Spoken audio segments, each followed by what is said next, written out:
Today in New York City, the family of American hostage Eden Alexander will rally for his release after he appears in a Hamas propaganda video begging Netanyahu and President-elect Trump to make a deal. This as Trump wants a ceasefire deal in Gaza before Inauguration Day, and it would have to include the release of hostages. Defense of Democracy's research Vice President Dr. Jonathan Schanzer joins us now. Thank you for joining us. Obviously, this is remarkable to see a propaganda video with someone that is a hostage. Oftentimes, we talk about how we don't know how many hostages are alive or dead or what the state of the hostages are. As a Marine, I can see this in the words that he used and know, hey, this is propaganda. These are words they wanted him to say. But you can't blame his family for taking them for what they are. And essentially what he's saying is he's asking President Trump to pressure Israel to stop any of their fighting or combat in order for the hostages to be released, which would obviously help Hamas. What's your reaction?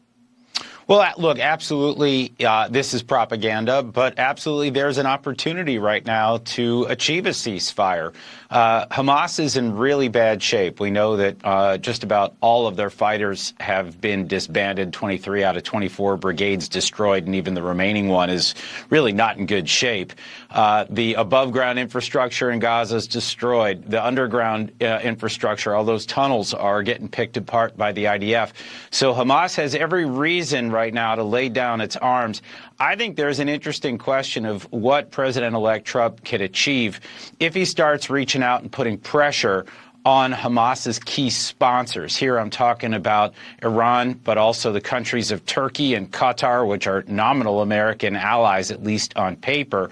This is an opportunity right now to probably get the release of those hostages, including 7 Americans. And, you know, you're right, we're not sure exactly how many are left. Some people say out of those 101 hostages still there, that maybe 50 or 40 of them are still alive.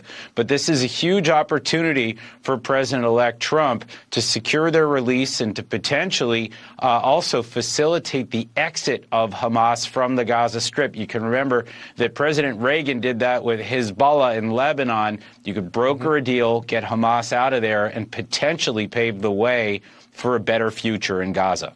Real quick, just to put a fine point on this, do you think President Trump has the tools he needs and the motivation to actually get this ceasefire done, maybe even before the inauguration?